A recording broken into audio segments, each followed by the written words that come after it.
is being recorded, and it will be available on the PT Council website beginning tomorrow. Tonight's program is being presented with simultaneous interpretation in Spanish and Haitian Creole. At this time, I'd like to ask our Spanish interpreter, Laura Acosta, to provide instructions to our Spanish listeners. You're on mute. You're muted, Laura. Thank you. Muy buenas noches, bienvenidos. Estamos pidiendo por favor a los que son de habla en español que puedan escoger el icono abajo de la pantalla. Va a haber uno que dice inglés-español. Pongan por favor español para que puedan escuchar la reunión en español. Les agradezco si tienen alguna pregunta, pueden ponerlo en el chat. Gracias. Thank you. Great. We are having some technical difficulties with our Haitian Creole interpretation, so we will jump back to that interpreter when he's back online. On behalf of the Parent-Teacher Council of Stamford, Stamford Cradle to Career, and the Stamford Public Schools Office of Family and Community Engagement, welcome to the 2021 Angela Lorenti Memorial Board of Education Candidates Forum. My name is Kathleen Steinberg, and I will be the moderator this evening. I am a parent of a 5th grader at Still Meadow Elementary School and a member of the PT Council Executive Board. And our Haitian Creole interpreter has just jumped back on. Jerry? Yes, hello. Hi, Jerry. We've gotten started, so if you're ready, can you speak to the Haitian Creole viewers and let them know how to access the Haitian Creole interpretation? Sure, ok. Bonsoir, nom c'est Jerry Simon. Moi là pour traduire pour asseoir. Si vous voulez entendre interprétation en créole, si vous descendez sous en bas écran, vous appuyez sur un bouton qui dit Haitian Creole, vous appuyez sur le bouton ça et puis vous attendez le map traduit.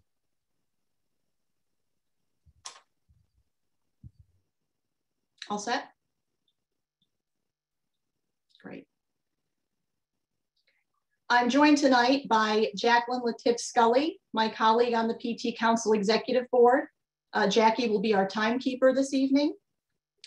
Before we meet the candidates, our partners are going to share a little bit about their work in the community. It's my pleasure to introduce Bridget Fox, President of Stamford Cradle to Career. Good evening, everyone. My name is Bridget Fox, and I'm thrilled to be here tonight. I oversee an organization called Stamford Cradle to Career. We are a collective impact organization, meaning we work very closely with Stamford Public Schools and our nonprofit partners to ensure that all students and their families have access to the same resources with a focus on equity. So we're thrilled to be here. I'm a proud parent of 2 Stamford Public School students, so have a vested interest in the organization of our schools. With that, I will turn it back to Kathleen. Thank you so much. Thank you, Bridget. It's now my pleasure to introduce Mike Meyer. I'm sure most of you already know Mike Meyer, Director of the Stamford Public Schools Office of Family and Community Engagement. Thank you very much, Kathleen. I'm really happy to be here at this event. As you know, this has been a very difficult year and a half where all our families have really experienced a lot of stress. Our students, our teachers, our administrators, everybody has. But also, I think this has also given us an opportunity to be creative and innovative on how we engage with families. And it's a great pleasure to be here tonight to try out and test out a new way of engaging with a community that has never typically been involved in the most important process of our democracy, which is the electoral process. And tonight, we have the great fortune of having several candidates here, every one of them worthy of your vote. And my hope is that we will learn from them as to where they stand, so that when you go to the ballot box, you can vote and make a decision on who you think best meets the needs of our community. Our community is growing, is becoming more diverse. I urge you to look at candidates from different perspectives and look at people who have a different perspective to bring a more fuller view of how we can educate our kids. This is probably, for me, the most important job for any public official. They say that politics is local. The Board of Education, that's where the rubber hits the road. So I hope you guys enjoy this presentation tonight. There are some technical challenges, obviously, every time we try something new, but I'm eager to hear about how this goes. So thank you very much, Kathleen, Jacqueline, and Bridget. You guys are phenomenal. I appreciate you taking the risk and doing this. God bless you. Thank you. Thank you so much, Mike. And now Jackie is going to tell us about Angela Lorenti, for whom this event is named. Kathleen, welcome everyone. Angela Lorenti served on the Board of Education for 6 years, and she passed away from breast cancer in 2014. Angela dedicated her life to the Stanford school system. In addition to serving on the Board of Education, she also served on PTO boards at Springdale, Dolan, and Stanford High School. She served on the PT Council board, including a term as president, and on the board of the Stanford Public Education Fund. The PT Council Forum was renamed as a way to honor Angela's memory and her dedication to the Stanford school system.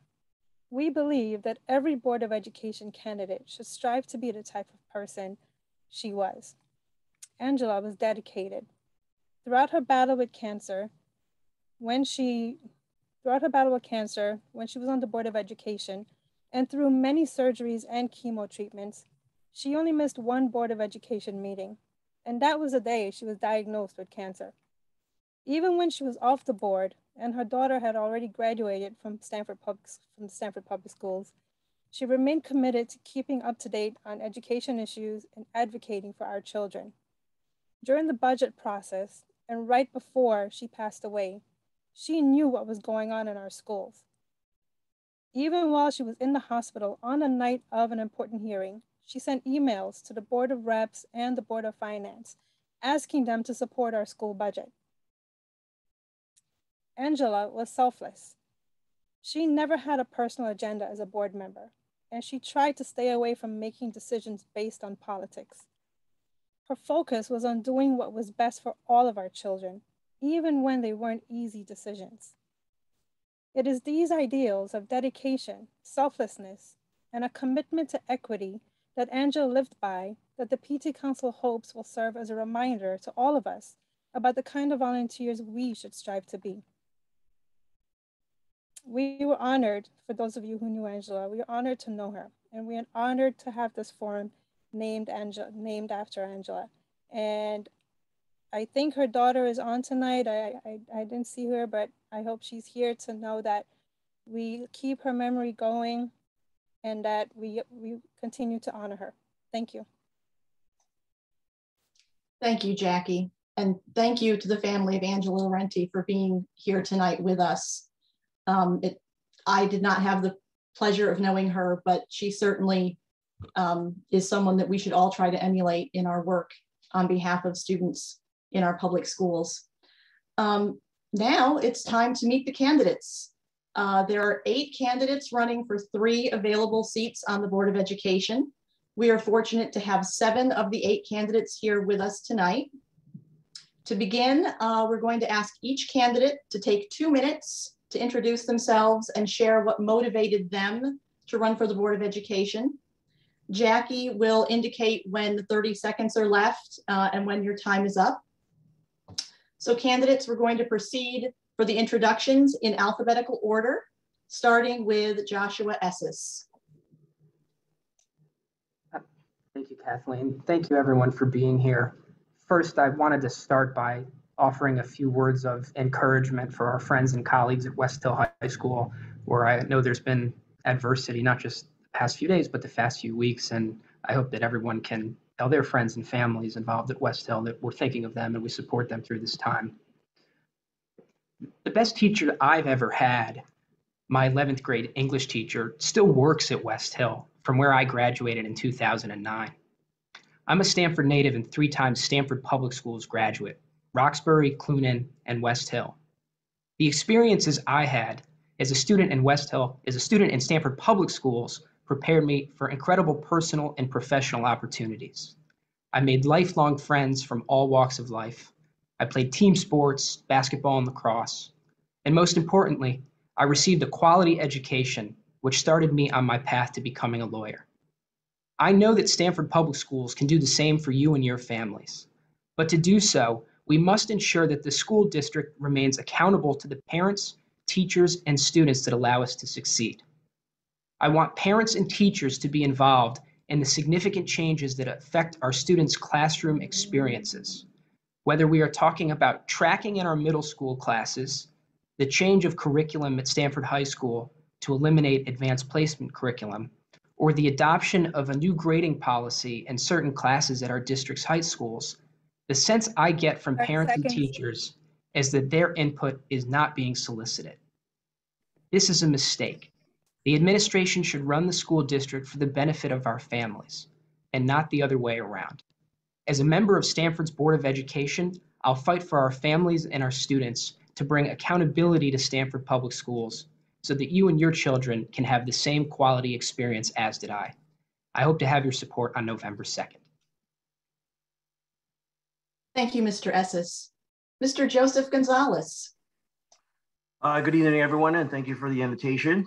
And I'll start off with Joseph Gonzalez. I am a resident of Stanford, been living in Stanford for 49 years since I came to this country at the age of 4. I went through all the public schools, started at Still Meadow, graduated from Stanford High, class of 86. I went on to Sacred Heart University, where I graduated with a finance degree. I worked a brief time in Manhattan. And then I joined the Stanford Police Department, where I was for 20 years, and then I retired. I have a 13-year-old daughter who's at TOR, and my wife is currently a police officer herself. She's on for 16 years, and she's herself an immigrant from Poland when she came here to Stanford at the age of 8. The reason I'm running is because I am a parent. One, I'm a parent. I am a resident of Stanford, and 2, I'm a taxpayer.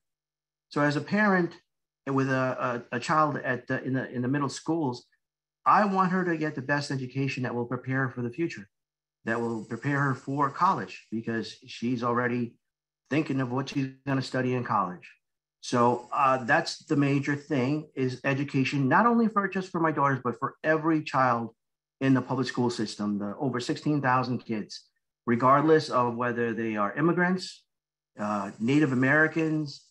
They all should have the same opportunities as I have, and as my daughter has, and whether they go on to college or trade school, but at least they have the foundation.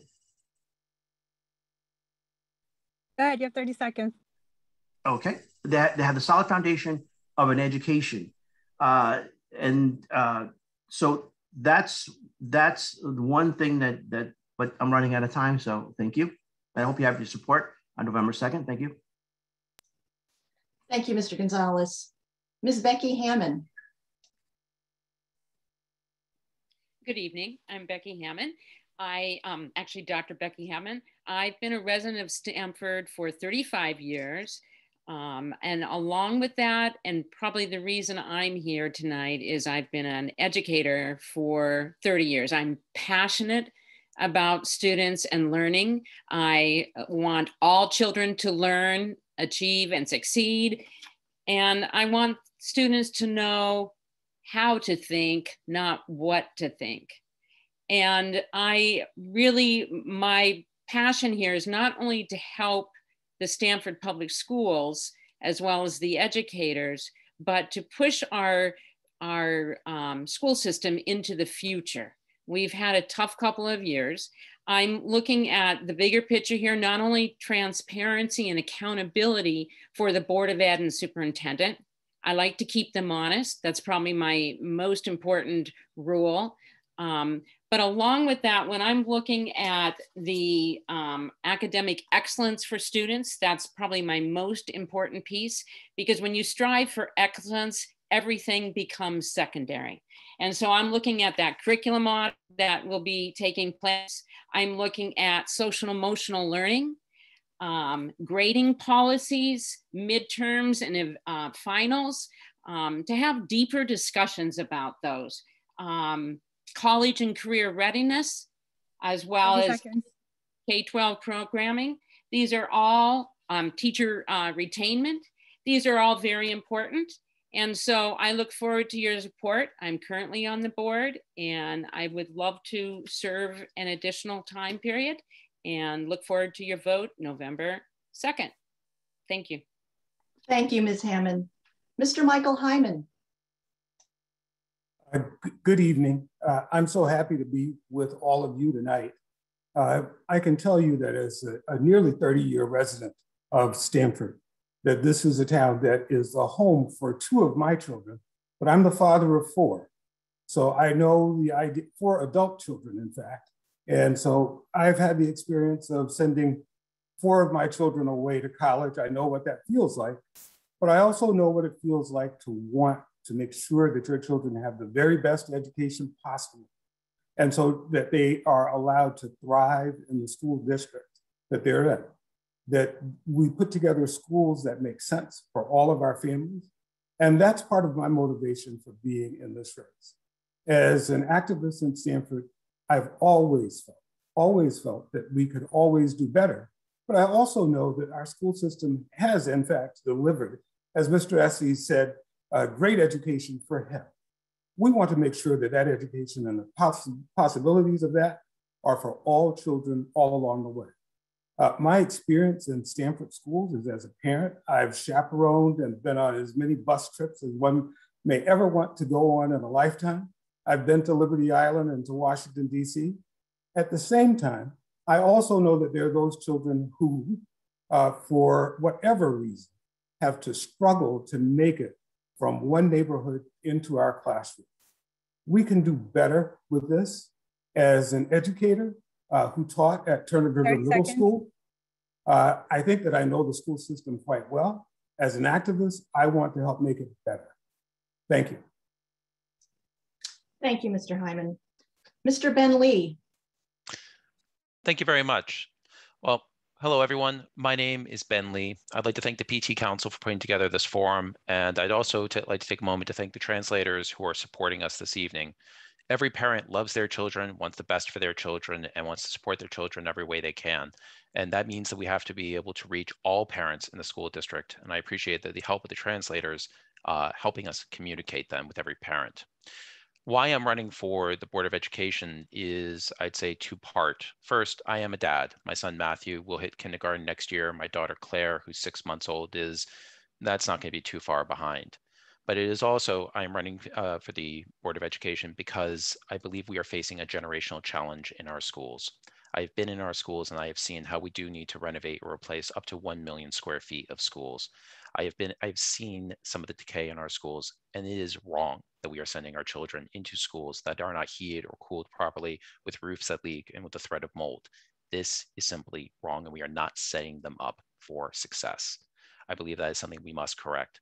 I also look at some of the massive achievement gaps we have in our school district, starting from the fact that 2/3 of our children of first-generation immigrants are not reading at grade level by grade 3, to only 87% of our students are graduating within 4 years. And of those, only 80% of Latino students are graduating within 4 years. This is a crisis within our system. This is not a status quo that we should accept. But I also believe that these are problems that we can correct.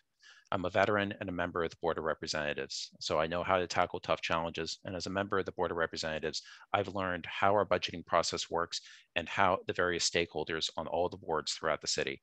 I believe that I can help bring a more thorough process to the Board of Education so that we can secure the funding our children deserve. We can build them the schools that they and their teachers deserve to be in, and we can build a truly great school system in a diverse middle-class city. I look forward to speaking with you all tonight. Thank you. Thank you, Mr. Lee. Ms. Versha Munchie South.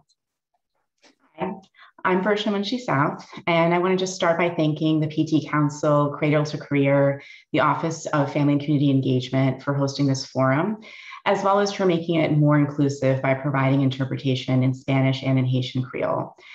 I'll share a little bit about myself. Education is my passion, and I've worked in various roles in schools over the last 20 years, including as a first, second, and third grade teacher and as a school principal. I currently work as a leadership coach at an education nonprofit, and I spend my days with school principals, with district leadership, including superintendents. I'm also the lucky mom of 2 kids in Stamford Public Schools. One is at Turner River and one is at Schofield. And like many parents, I've been increasingly engaged in the Board of Ed meetings during the pandemic, both because I've been eager for information that impacts my family and because they've been accessible through Zoom.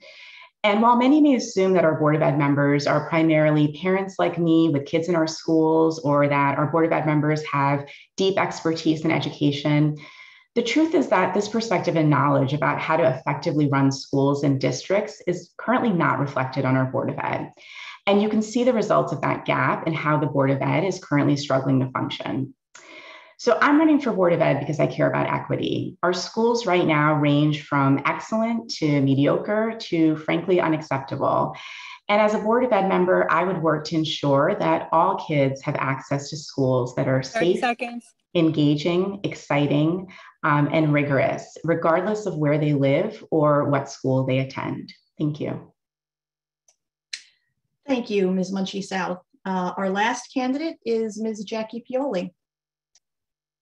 Thank you so much. My name is Jackie Pioli. I'm currently a member on the Board of Ed, and I am running for 2nd term because I ran on my 1st term for accountability, transparency, and equality. And we've struggled, and I'm finally at a point where now those 3 items are at a forefront for the public to see. They're seeing the truth of what goes on. They're seeing now we're talking about an equity gap.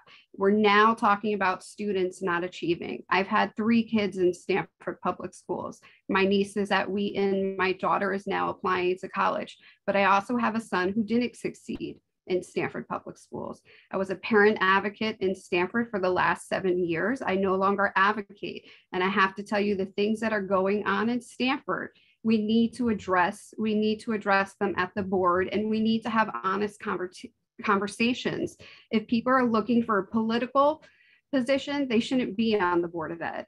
I don't, and I advocate for this all the time. We don't need yesers. We need people who are involved, who have kids, who want to make a difference in our community. I've represented more than my zip code.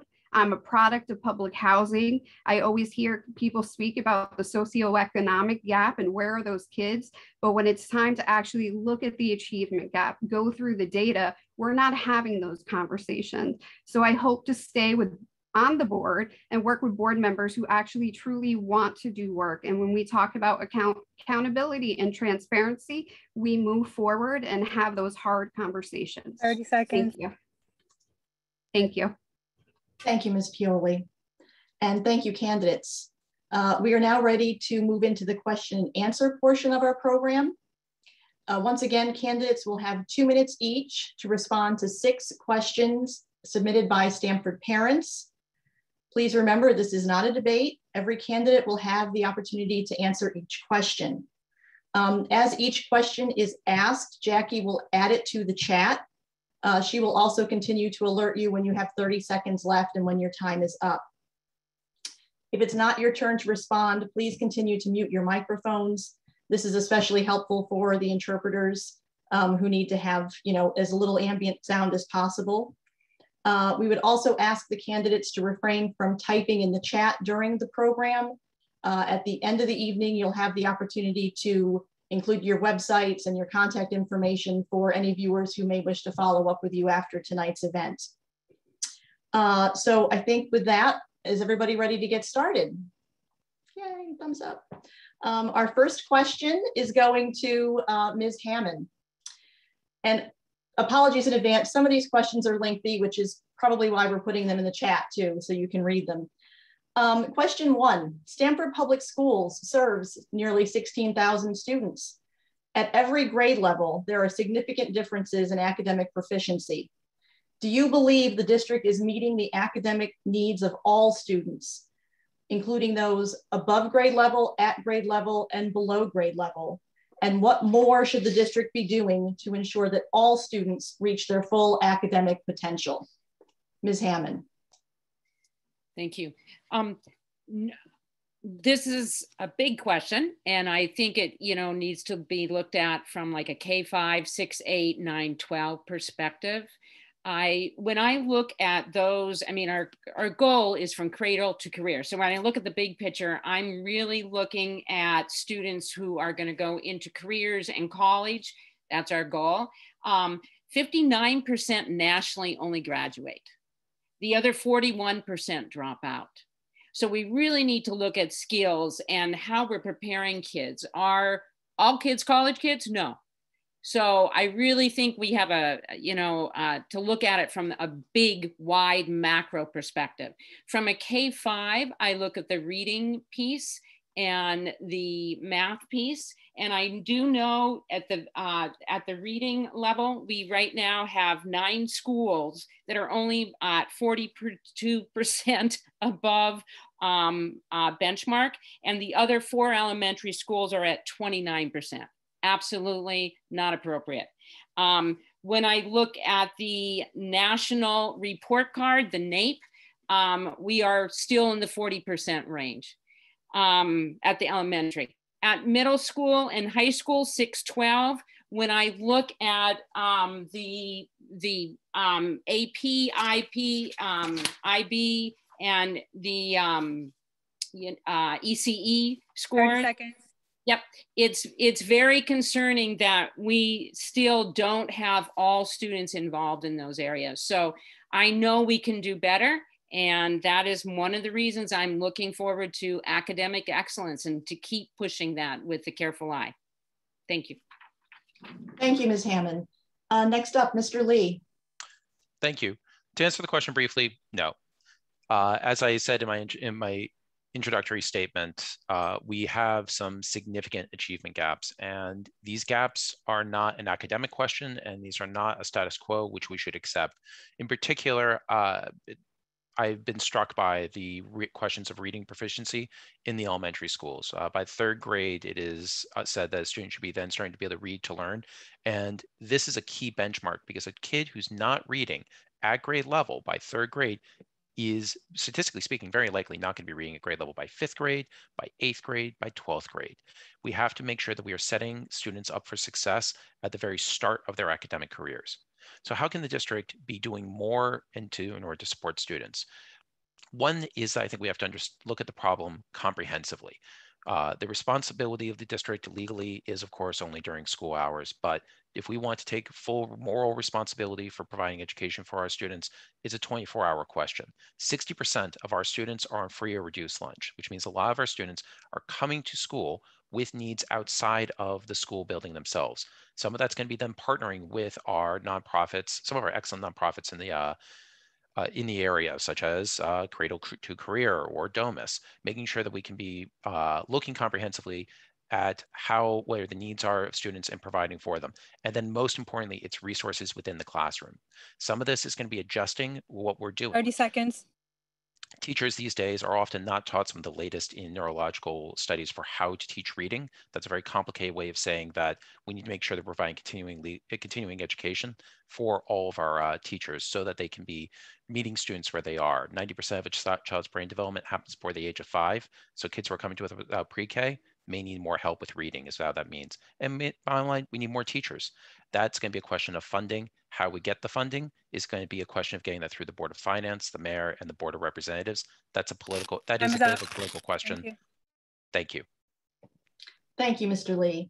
Mr. Gonzalez. Yeah, I don't think that our kids are getting the education that they should, beginning from kindergarten on to high school. And I am not an educator. I am a parent, and I listen to my daughter, what's going on in her school.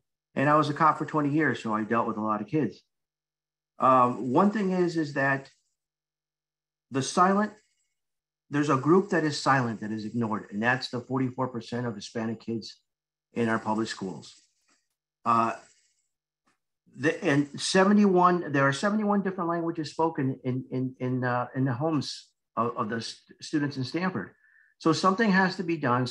Not every kid is going to be learning at the same level when you have so many diverse kids.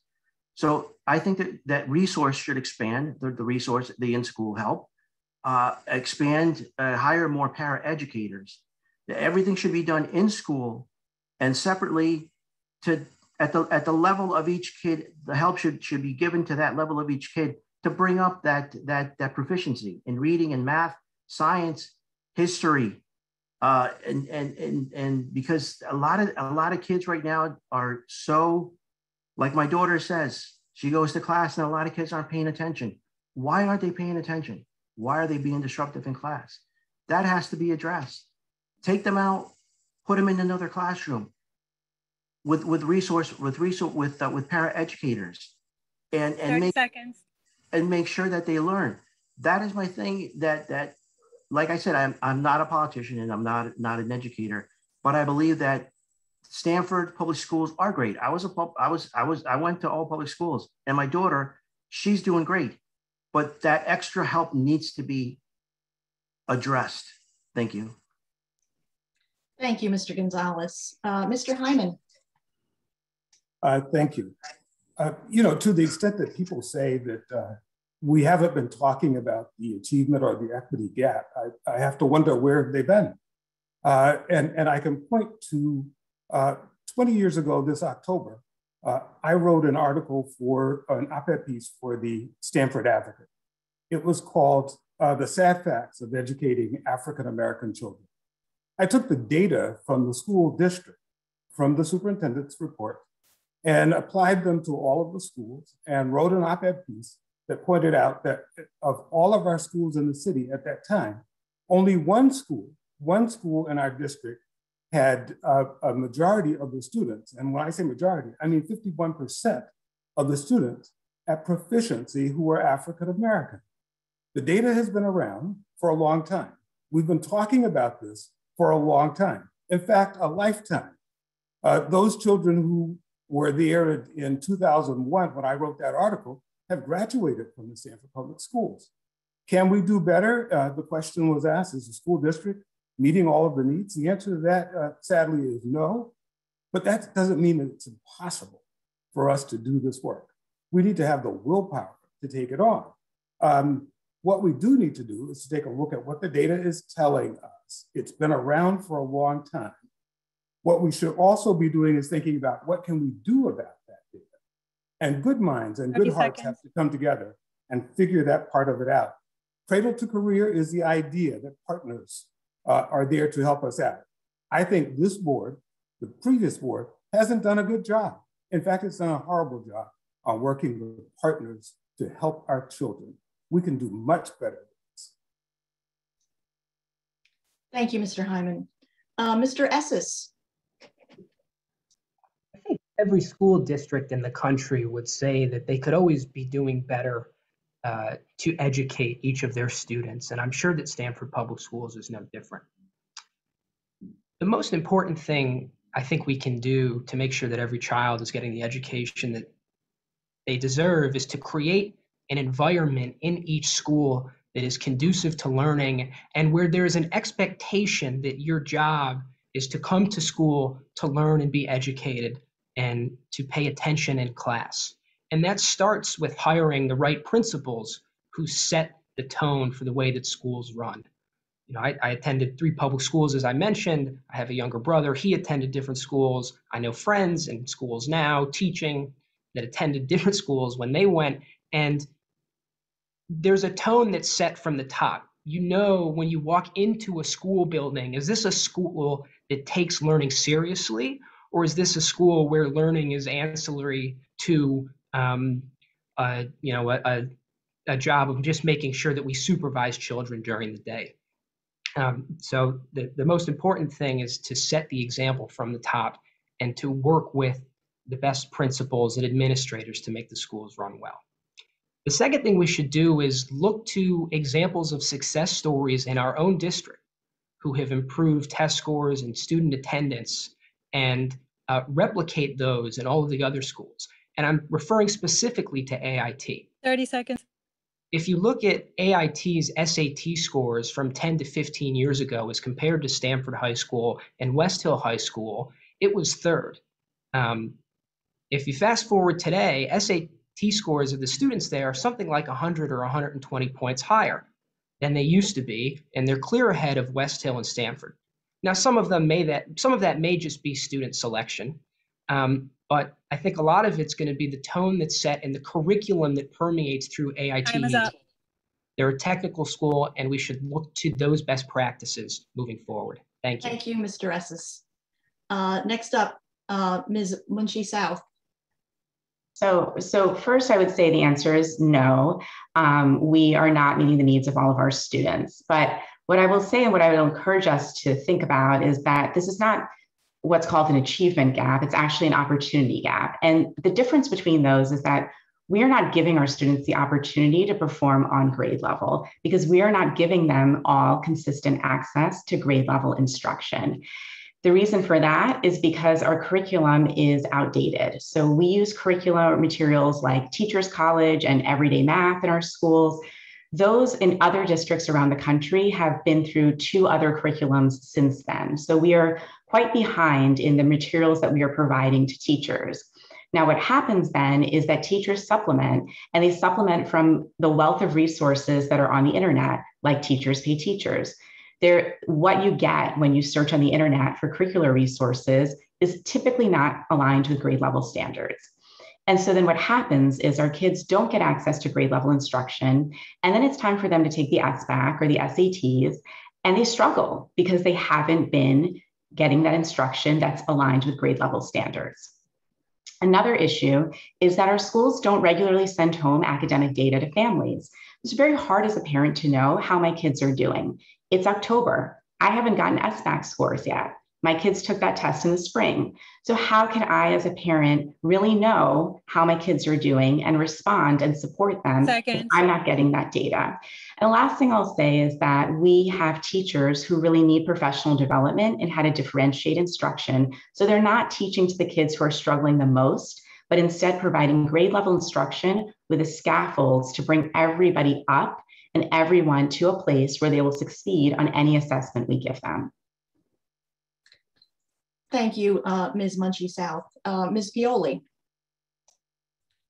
Thank you so much. I'm going to answer that in 3 different areas. Can we improve? Absolutely. If you, and this is my personal opinion, if you are on an honors track in an AP course, you are going to succeed in Stanford Public Schools.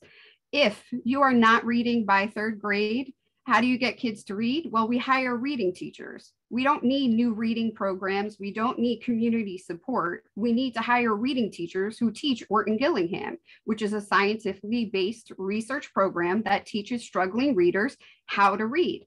We get money. We have Title I money. We have Alliance District money. We have Priority School District money. But the point is, we keep bringing in program after program, and there's no accountability or data review to see if the program is working.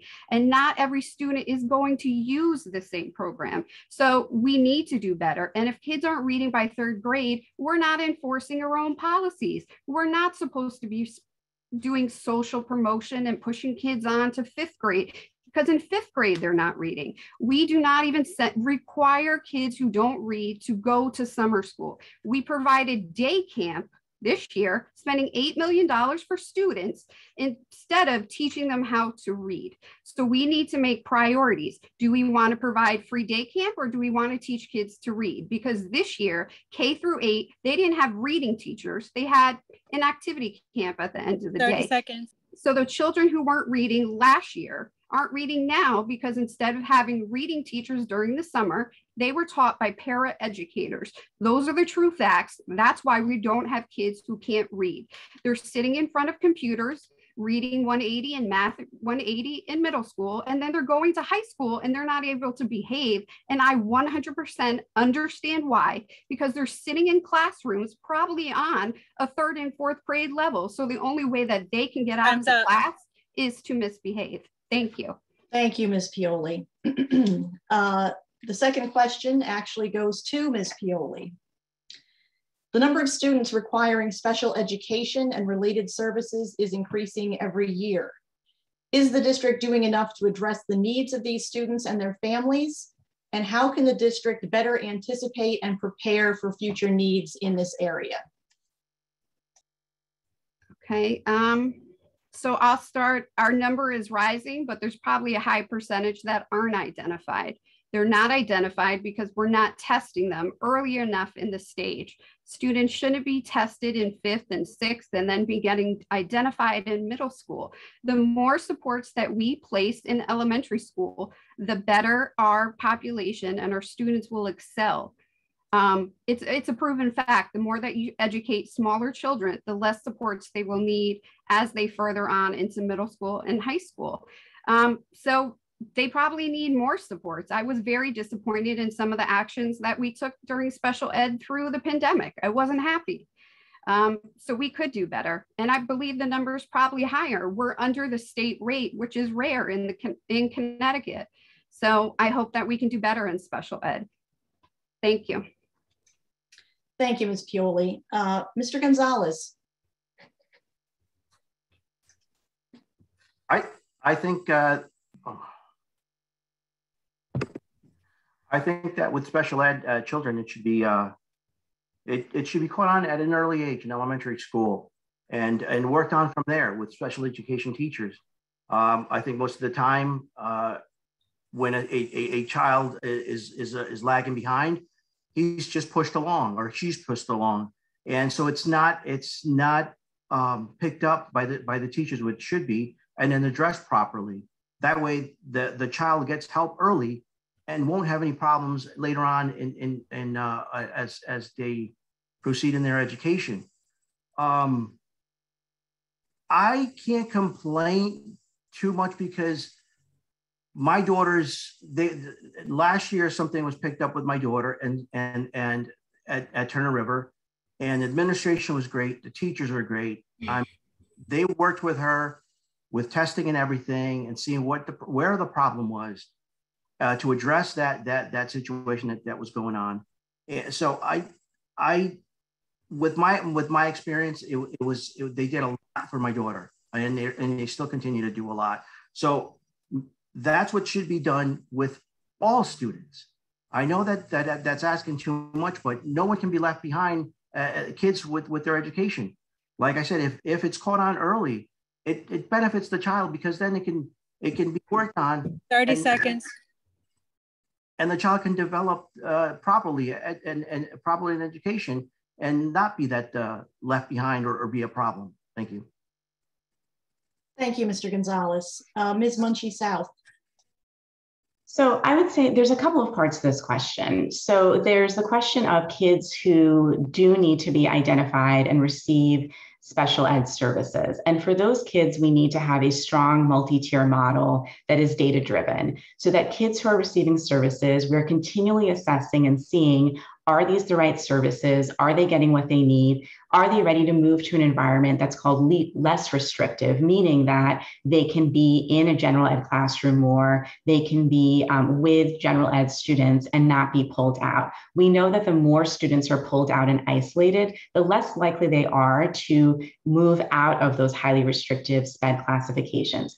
There are kids who need those classifications, and we should be doing everything we can to meet those legal mandates.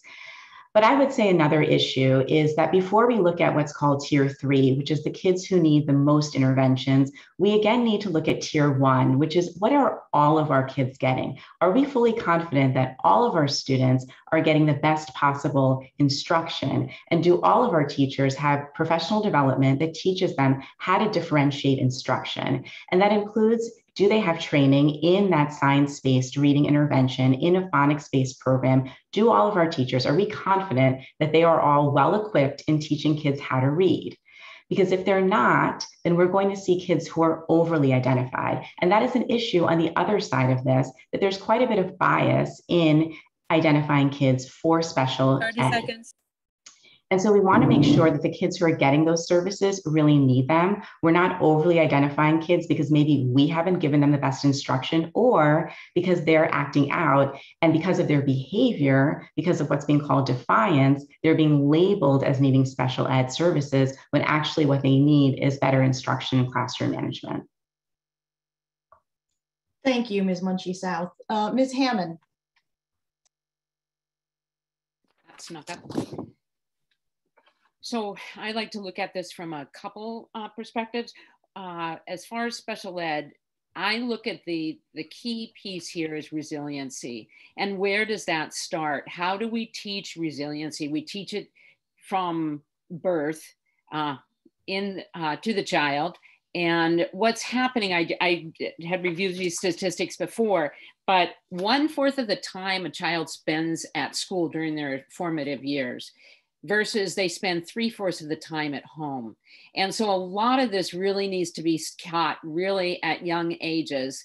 And you'll see shadows of disabilities, but you know, there's a formula. And I would say we have some pretty darn good teachers.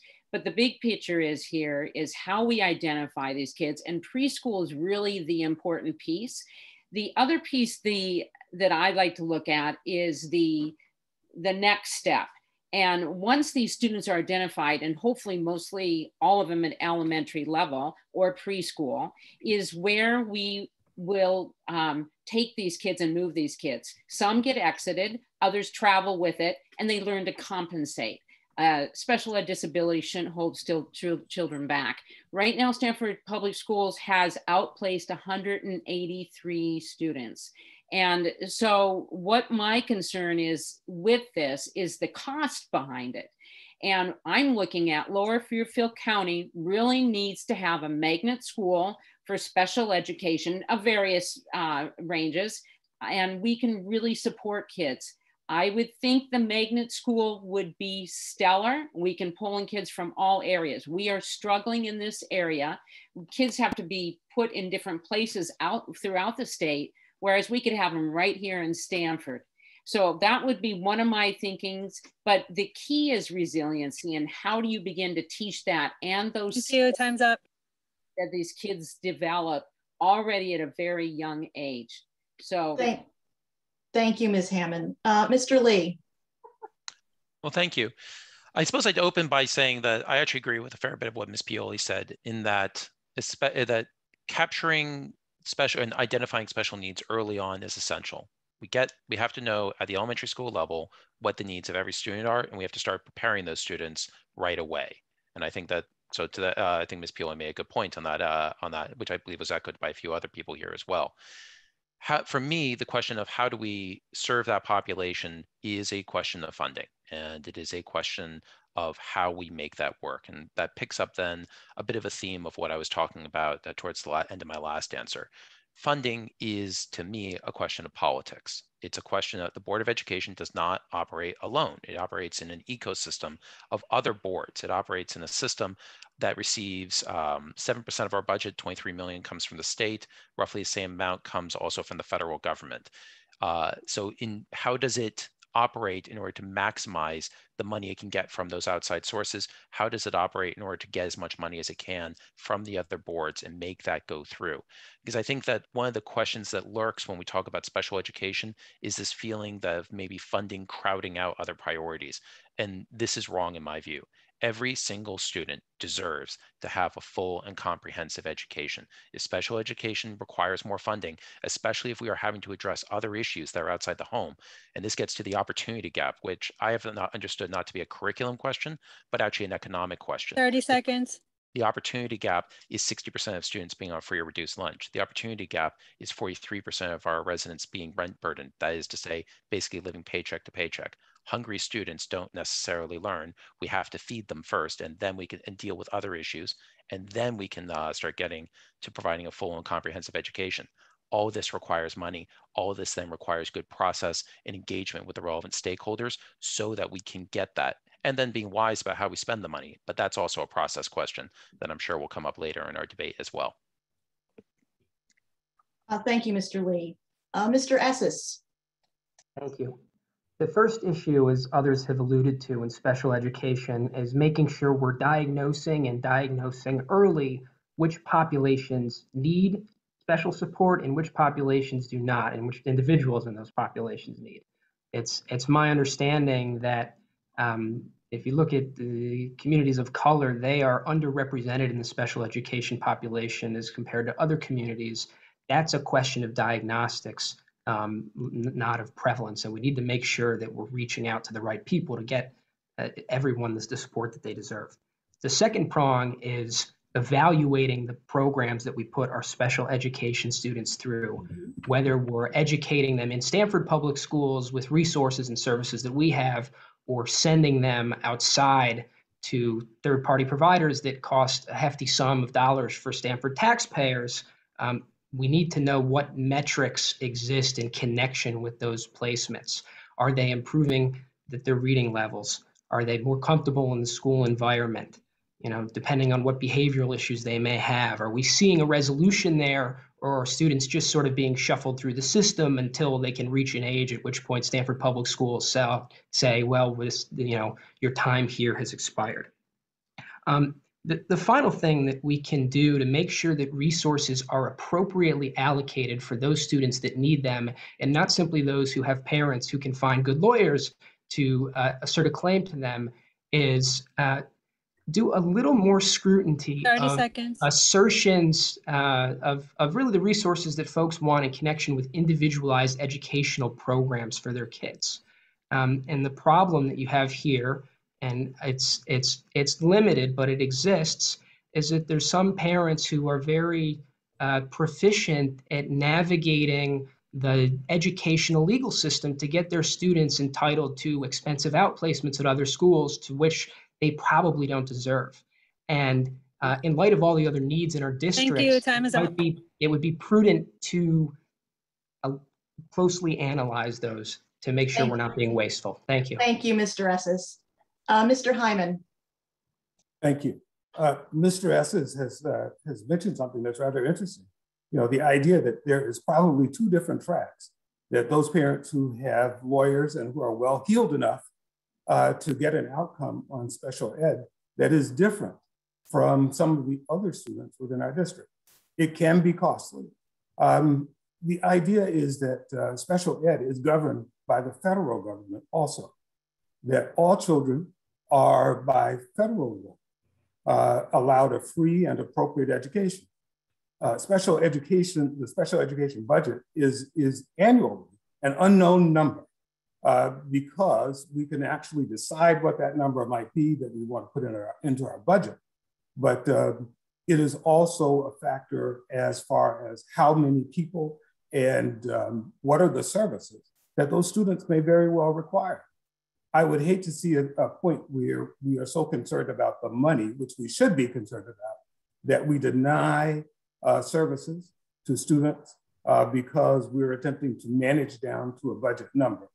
And I have in fact heard at our school board meetings, people asking, well, why is that number so large, and not being aware of the fact that there is a negotiation, there's an agreement that has to happen between parents and the school district relative to where children are in fact placed for special education.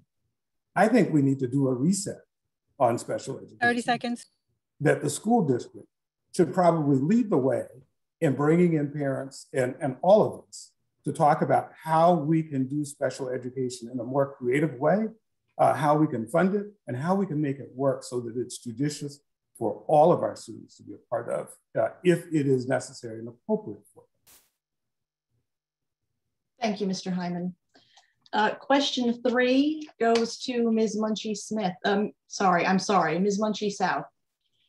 Many of the district's buildings require extensive repairs, and as many as 5 need to be replaced. Most buildings were constructed decades ago and lack modern technology and safety features, as well as space to accommodate increased enrollment. How do you propose the district address these facilities and maintenance issues and create state-of-the-art buildings for Stanford students? Yeah. So that's a question for me as a parent. You know, I have an 8th grader at Turner River who is on track to attending West Hill next year. And so that question about buildings, you know, has a real sense of urgency for me in thinking about sending him to a building that we know is high up on the list for requiring those repairs. My understanding of this issue is that, you know, there is the work that the Board of Ed can do, and it really is collaborative. The city owns the buildings, and the Board of Reps, the Board of Finance, the new mayor will all need to work together with the Board of Ed and with the state government in order to make sure that we're acting with urgency to move this forward. the history of this work has been, mired in political issues, in infighting, in just a real lack of forward momentum. Recently, I know that we've engaged with an architectural firm to evaluate the buildings and really come back and say, what are the needs? What's the current state? Is this list that we're working from the right list? Are these schools the right priorities for moving forward? And that seems to be a step in the right direction, along with the work of the Long-Term Facilities Committee that has really committed to working in this multidisciplinary collaborative way. So while I feel that the Board of Ed is going to have an essential role in this work, I think what's equally important or even more important is our ability to collaborate with other agencies and particularly with our new mayor in order to move the work forward. Thank you, Ms. Munchie South. Mr. Esses. The way to provide the infrastructure that our students deserve is to hire the best people, empower them to get the job done, and then hold them accountable if they don't. So first, some background on where we are. We previously, the school district, hired outside firms to manage the custodial staff that the city's hired pursuant to a collective bargaining agreement. We were unhappy with their services. We terminated them, and currently there's an asset management group that I suppose is still technically in effect, where we have 3 head facilities managers who work to ensure that our schools are properly maintained and upkept. But we have a couple open positions, including 2 that have just recently been vacated after very short stays, both the Director of Custodial Management, which was the role that was previously outsourced, as well as a Director of Capital Projects. We need to provide them with the right compensation package and job stability package to ensure that they are comfortable leaving what are surely going to be other qualified job opportunities to come and work for the district and see our projects through. The second thing that we need to do, 30 seconds. or that I'd like to see us reconsider, is a alternative financing structure for building infrastructure. I'm referring. I think the plan to work with a private company to build school buildings on a much smaller scale than was originally envisioned is doable, particularly with friendlier personalities in the administration to see that through. I think it's an interesting idea. I think the government has failed at building our buildings, and we should be open to alternatives. Thank you, Mr. Esses. Ms. Pioli. Thank you. So I'm going to answer it in 2 parts. And it's hard to understand when I hear the board needs to build new buildings. The Board of Education, and I'll say it loud, does not build buildings. So if you're getting on the board to build a building, you're getting on the wrong board. The only role the Board of Ed has in building buildings is approving the plans and specs when they're sent to the state of Connecticut. I'll take back to conversations we were in last February of what 5 schools needed to be rebuilt. We can hire firms, we can sit on the reports, we can look at it again. But if no one from the mayor's office or the state says, yes, we're going to work with the city of Stamford of building schools, we are literally wasting money instead of fixing the infrastructure that needs to be replaced. We have money now through the American CARES Act that we can fix the HVAC, but until the mayor and the state of Connecticut says, I will give the city of Stamford this money, we are literally on a hamster wheel going round and round, because until the state says, yes, I'm going to fund and build new buildings, the Board of Ed has no authority and no power to build a school building. So instead of focusing physically on the building, we have to make sure that the group who manages our building is held accountable and that there's transparency in the work that they're doing, because the updates that we get can sometimes there could be a month's delay. We don't know. So we have to hold them accountable. And I hopefully that we will get a new operations chair, because the same board members that sit currently on the board were the same board members that sat on the report when we got it back in 2009. So when we talk about accountability and transparency, we'll hold those current board members accountable and transparency because they had the reports in 2009. Thank you. Thank you, Ms. Pioli. Mr. Lee. Well, thank you. I think there is an interesting philosophical divide here. Legally, the Board of Education only has the ability to approve plans for buildings, and it stops there. But that's how we got ourselves, in my view, in this situation in the first place. The mayor's office is all too happy to say the Board of Education is responsible for maintenance, and the Board of Education is happy to say that it's the mayor's job to build the buildings. Somebody needs to step forward and start bridging this gap. I would point out that and again, this is a political question that of influence on all the other boards and of driving a process forward. There are 128 people on this Zoom right now. The Board of Education self-evidently has political power to mobilize the public to let them know the issues in our schools and to put pressure on the various boards to approve solutions.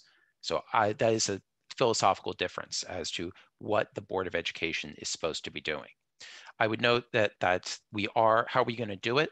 Well, Ms. Munchie South did bring up the Long-Term Facility Committee's RFP for a consultant report. This is an architectural firm called Essex. I was on the RFP committee. I helped write the RFP. That report is going to give us three things. It's going to tell us more about the current state of our schools. It's going to give us a long-range assessment of how long things are going to last, and it's going to give us a demographic report.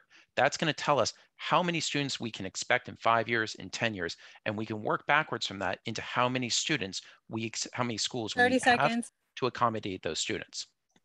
Now, that report is going to have what I call the bill.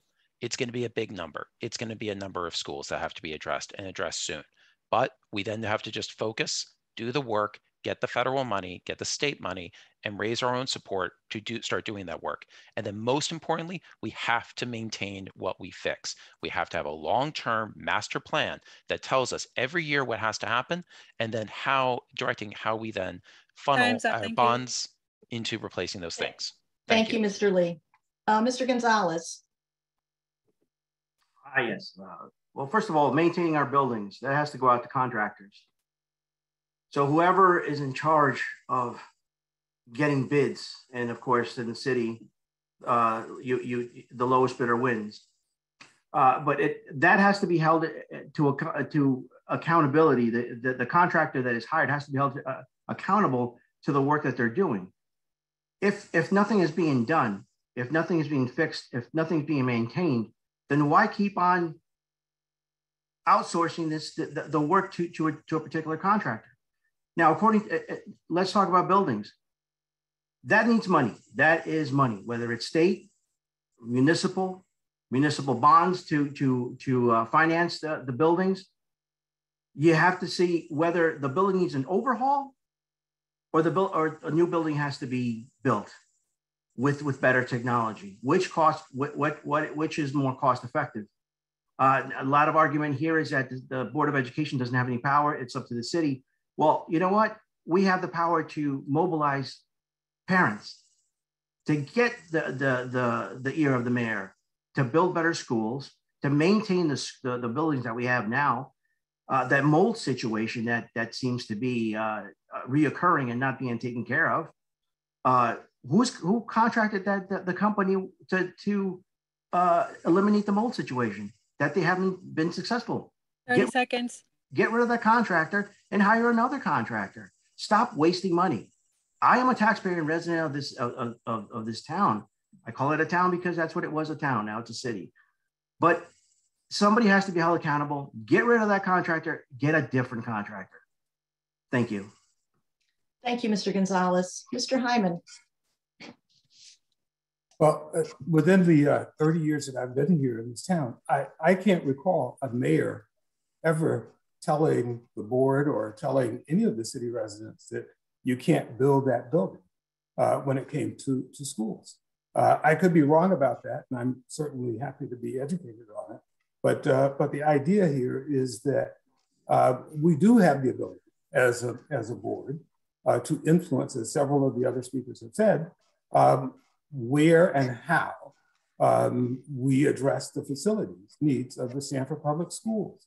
And we need to do it. We cannot allow this to just simply be kicked down the road for several more years. We've been talking about it. We've done that before. We should have learned a lesson. The building of AITE was done because of overcrowding at Stanford High and at West Hill. I know because I was there. We did that quickly to make it happen, to build a new school, but also to remove those students from another building and to create the school that was at Riverwalk. So people can address the problems and issues about overcrowding in our schools or taking a look at what the data looks like for the future. We need to be creative, and we need to have the conversation, shirt sleeves conversation with the public about what it will take to build new schools. We need to do it, and we cannot wait for the political ends to decide, well, we don't want it done this way or that way. We need to be creative about it, and people need to understand that. We're talking about at least $500 million in new buildings that we'll have to maintain that were not maintained properly in the past. Thank you, Mr. Hyman. Ms. Hammond. The good news is that we have enough. I think there's many hands in the pot right now working on it. SLAM is doing a great job. I think we look forward to that, overall report that's going to be coming out. The federal, state level, there's senators that do help and get these schools built. AITE came around because of that. Someone stepping forward to help us with that. I really think that, the big piece though is the creativity and right, holding people accountable. And I think, again, it's just the ball keeps getting kicked down the field. And I really think, we've got some good hands there working together. So I'm feeling very positive about it. I'm a little concerned though, and I have to bring this up. We have 5 schools out there still, and these students do go into these buildings and there's mold issues, and we need to prioritize these schools. And I think that is where, we had a Lockwood, where there's no children in it right now, was put in front of Toquam. And that was very disappointing to see that happening. I know they wanted to future-proof and, get that ready for preschool, but here we have a school with mold and Toquam really struggling. So get ready in case we have to do an emergency evacuation. If rain comes in and mold starts up again, we're going to have some problems. 30 seconds. I'm very excited. I'm very positive that we have the right people in place to make this happen. And we're moving forward as best we can. Thank you, Ms. Hammond. The 4th question goes to Mr. Gonzalez. Personnel shortages, including teachers, special education paras, and substitutes, are an ongoing issue in our district. What steps should the district take to recruit and retain more high-quality teachers, paras, and substitutes? I think, well, let's do the statistics here. The staff demographic, 71% are white, Black 15%, Hispanic 8%, Asian 3%. I think the educator should reflect more of our community, a reflection of our community, of the population of our community, and especially with the Hispanic teachers, 8%. Jeez, that is so low, and 44% of the students in our public schools are Hispanic. I think what has to be done is a drive. Go out to the universities, the colleges, and have a hiring drive to get more teachers, solicit them as soon as they graduate, offer them a good compensation with benefits. How do you retain them? Retain them by, Stanford is a very expensive place to live. So maybe apartments for new teachers where the cost of rent is cheaper than most of the other buildings in Stanford. Kind of like the hospitals do. The hospitals they rent out these apartments for their staff at a very low rent. Maybe that's what we should do to retain some new teachers. New teachers, young teachers bring different perspectives, a lot of energy to teach our children. And to maintain them, seconds. I believe that's what we have to do, is just recruit them right out of colleges, and try to do something about this last in, first out when it comes to laying offs, because the younger teachers will be the first ones to be laid off when there's when economic times hit the city. We have to do something about that and change that. Thank you. Thank you, Mr. Gonzalez. Mr. Hyman.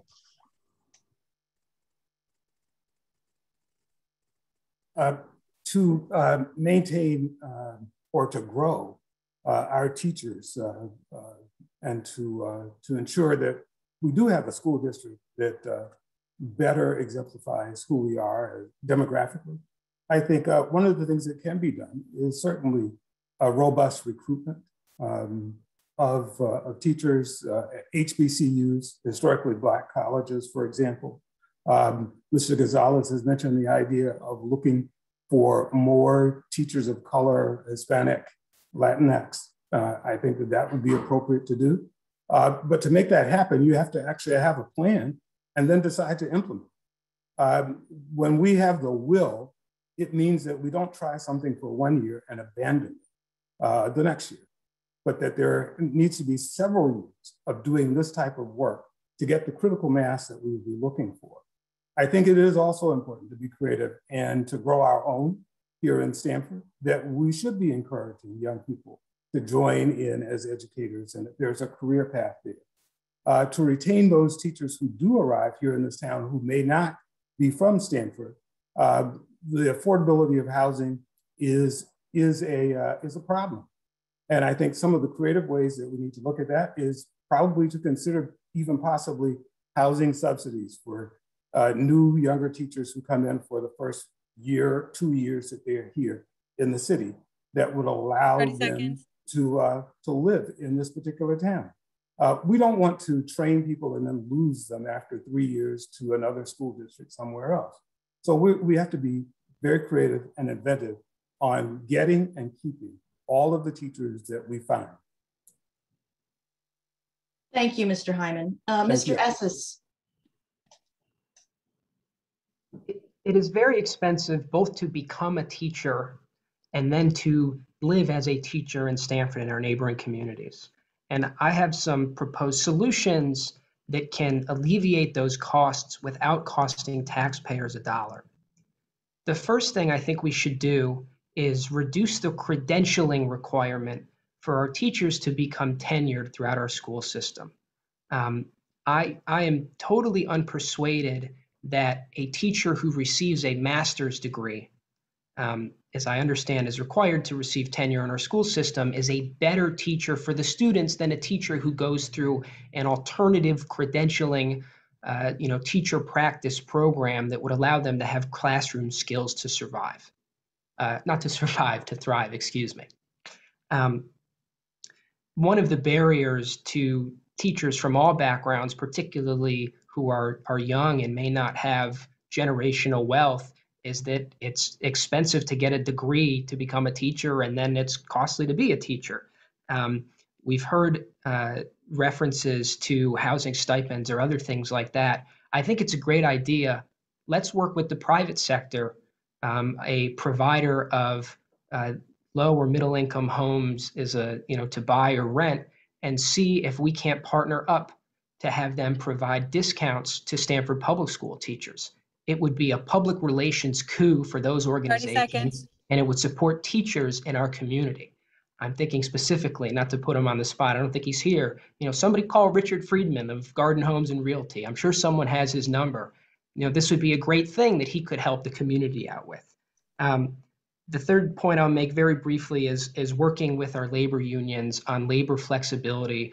I agree with Mr. Gonzalez. The first in, first out policy is not in the best interest of the district and our students. And I'd also like to see teacher pay reflect performance. Time's up, thank you. So it's not all lockstep pay. Thank you. Thank you, Mr. Esses. Ms. Pioli. Thank you. I'm going to say we have to work in 3 areas. It's recruit, support, and retain. We have had shortages, not now just because of COVID. We have always had a teacher shortage. That can go from paras, it can even go to administration. I think the biggest thing we have to work on is our relationships with the staff. Why are they leaving? What are we getting from exit interviews? How are teachers supported? Are we hearing their voice? Are we listening to what they need? I think a big concern, I don't know what the overturn of staff is. I know that from a board level, we do know that there was a quite large amount of people left after school started within the first week. So why are they leaving Stanford Public Schools? Is it money? Is it the atmosphere? Is it the environment? What are we not giving them? So again, I think it goes back to true conversations to hear, why are people not staying here and what can we bring to the table to help them stay here? But again, it goes to building relationships, and it's not relationships with board members. It starts with relationships on administration. If teachers aren't feeling supported, they're going to leave. So the question is, are we supporting the staff and why are they leaving? Thank you. Thank you, Ms. Pioli. Ms. Munchie South. Yeah, so similarly, I would say there's a couple of different ways that we want to think about this. So one is recruitment, and I'll echo some of the ideas that have been presented. When we think about pipeline programs, we have in Stanford Public Schools a paraeducator to teacher pipeline program. We have a program that encourages high school students to consider teaching and become teachers. But the quality of those programs and just even folks knowing about those programs existing really varies. And so sometimes we try out these things and then are quick to let them go without really doing the best that we can to make sure people have the information they need. And that means actually approaching individual paraeducators who are doing a great job and maybe expressed interest in teaching and working with them and saying, what is it that you need? What might be getting in the way of doing a teacher ed program? Is it finances? Is it passing the teacher certification exam? What are the ways that we can support you? I also wonder about student teaching. That's a great way to get college students who are already studying education into Stanford Public Schools and really fall in love with the schools and fall in love with the students and want to build their careers here. To echo some of Jackie's points around retention, my understanding is we currently don't have the practice of doing exit interviews. So we're letting a lot of qualitative data about why it is the teachers are leaving. We're letting that information leave with them. And when we do that, we're not creating data-driven responses. So we could put in programs and ideas and initiatives to get teachers to stay. 30 seconds. If those are not addressing the reasons teachers are leaving, they're going to be ineffective. Teachers are burnt out right now. It's October and we're in the third year of going to school during a pandemic. So it's more urgent now than ever before to lift up voices of teachers, collaborate with the teachers union, and really understand what the issues are so the district can get ahead of those and really start making changes to get teachers to want to stay and honor the commitment they've made of teaching during this very difficult time. Thank you. Ms. Hammond. Thank you. I've been an urban administrator for 10 years, and I hate to break it to all of you, but Stanford is always going to have to deal with this challenge because we had 50 retire teachers this last year and 50 left the district. Now, why did they leave the district? I think that's, where we need to do some more deep dives to see why. But, we're surrounded by higher level districts that, pay their teachers more. This is always going to be happening here in Stanford. It's kind of exciting to see because I don't look at it as a challenge as much as I look at it as an opportunity. And how I look at it as an opportunity is how we need to look towards academic excellence. What makes teachers stay in districts is one thing, but the other thing is how are we designing our schools? We are basically using the industry model, and I'm looking at how we need to maybe make K-8 magnet schools, turn the high schools, which are getting much too large, and why we have serious issues happening more and more there, is schools within schools, smaller learning communities.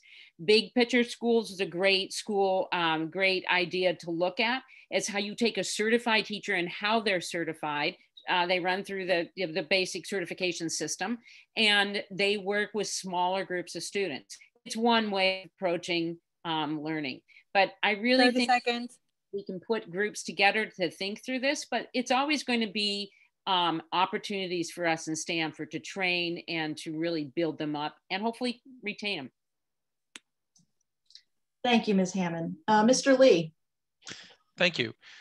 Well, briefly, I would note that, of course, retention is important, and some of it's going to be giving people a reason to stay, such as our pipeline to teacher programs of helping paraeducators and substitutes become full-time teachers, which also can help advance our diversity and inclusion objectives, as Mr. Gonzalez had noted. And some of it is, as Ms. Pioli and Versha were noting, it is going to be about making sure we have career progression, that we have proper mentorship, that we're giving the full experience to teachers. But for me, it's also the question of burnout. And I think that there's a lot of stressors that we put on our teachers that we need to start removing. One of which, some of it's the little things. I've heard from teachers who tell me that 10 years ago or so, we used to give teachers $1,000 stipend for their classrooms. Now it's down to $250. It's a little tiny cut, but that's why we find parents who are doing fundraisers to get art supplies for their kids, which seems incredible in a city with a $600 million budget and a $337 million budget for education. It's also in the stressors of stretching people thin.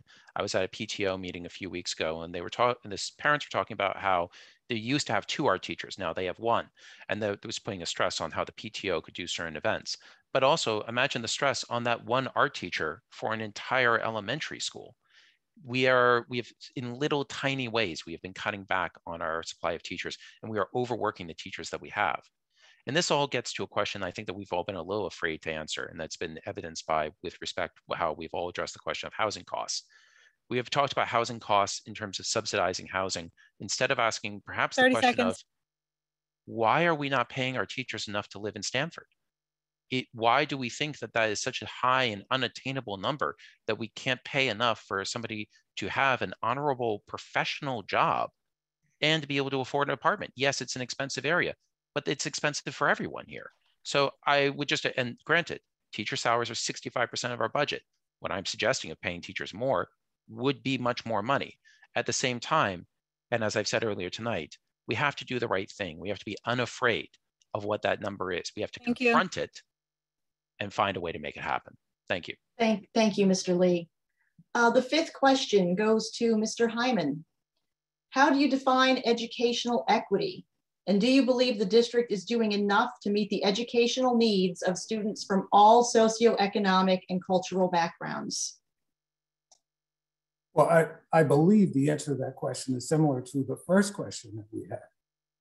The answer is if the school district is doing that, the answer is no, it's not doing an equitable job, if you will, for all students. I think we could probably all agree to that there is a place for improvement, and that the school board's place or position in that is to help oversee and to make that happen in conjunction with the superintendent and with the staff to be able to encourage that. The board that's in place currently took more than a year to come up with an equity policy. And so that you can find that lacking in the idea of tackling the issue of how do we get to equity for all of our children. Well, it's not just for our children, it's about our entire school. It's about the educators, the families, the administrators, and our children, because you cannot equitably work with children if you don't do it with all of the people who are involved. We're a community who did it together, and so that's necessary to make that happen. Equity for me looks like the idea that we do the work on bringing more Black and brown people into the school district. Equity looks like the idea that we respect the administration that we have in place, and that our school board finds a way to work with, as opposed to oppositional and confrontational anger that seems to pervade the board so often these days. Thank you. Thank you, Mr. Hyman. Ms. Hammond. I think first I'd like to clarify semantics. I like to use the word equality. And I think that has become, there's been tremendous federal overreach. Never before has this happened in education. Very frightening for me, who has put my whole career and life into this. area. Equality, I prefer to use. Everyone has the same opportunities and resources, whereas equity means group-based rights. And I think we need to clarify that up front. But what has happened with this, now that we're looking at that from they want to use equity standpoint, the equity and diversity policy, it's something that has been recycled from about 10 years ago, where it's all about underachievement, and we need to help all students. So for me, it's something that as an educator, as a diagnostician going in and helping change behaviors, there's a variety of ways we can do this. And I think Stanford is so diverse and so exciting and we have some very skilled teachers. I hate to say that, the teachers are the ones that aren't serving the children well. I think we do need to look at curriculum. I think we need to look at how, again, we're looking at attracting students to the district and retaining teachers, of course, and making sure 30 that seconds. Representation of teachers in front of all students. And so I look at this as from a big standpoint, and that I think we're moving forward as best we can. And I look at that alliance between parents and community and teachers, these schools, as most important. Thank you, Ms. Hammond. Mr. Lee. Well, thank you. I think when we talk about the educational needs of all students, this gets back to the disparities that we started our conversation with, and disparities of outcomes.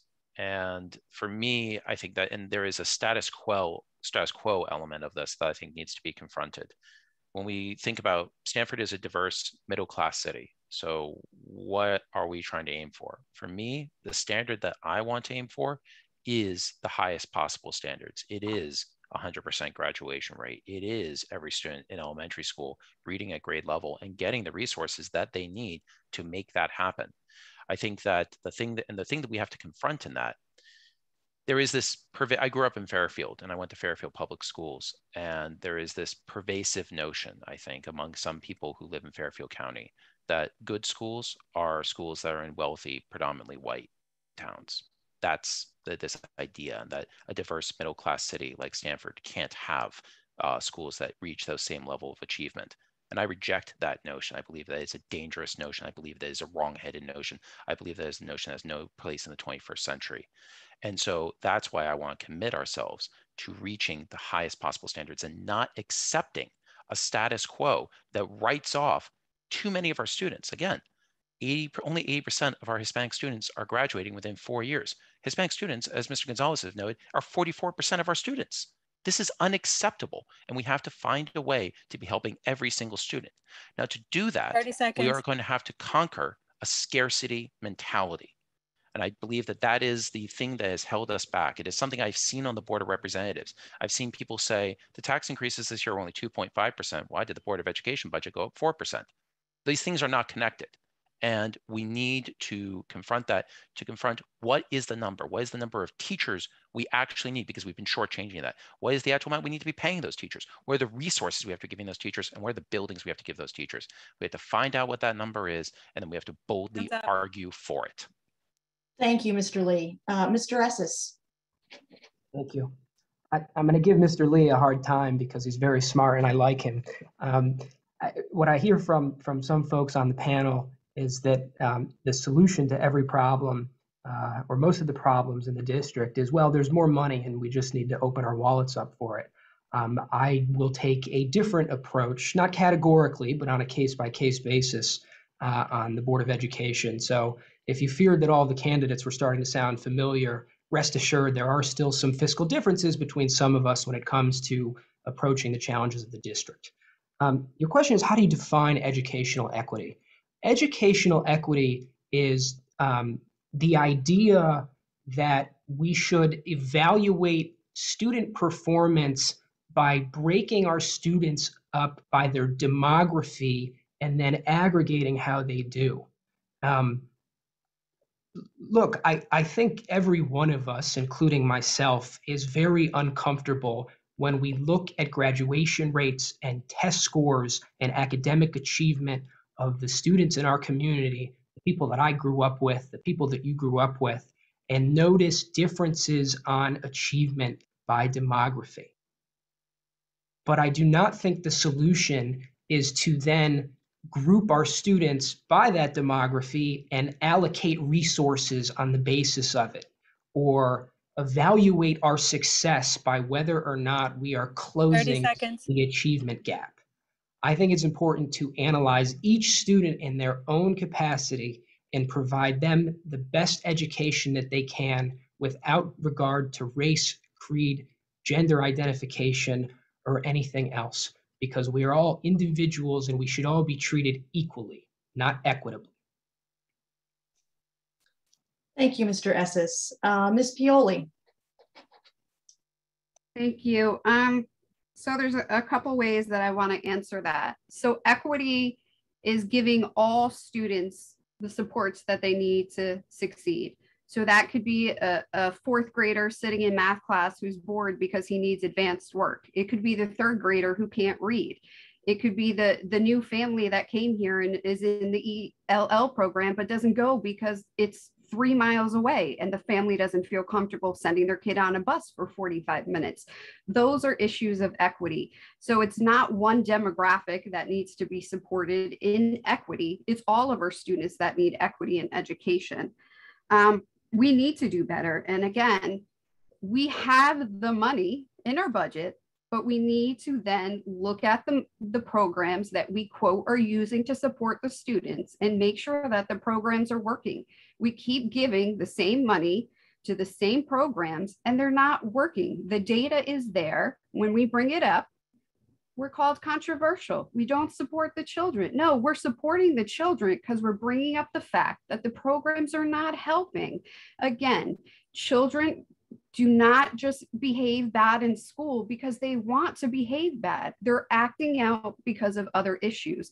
We have a large majority of students in Stanford Public Schools who are not reading, not by third grade. We're talking fifth grade. We're talking fifth graders who are going to middle school and who are being supported by Reading 180.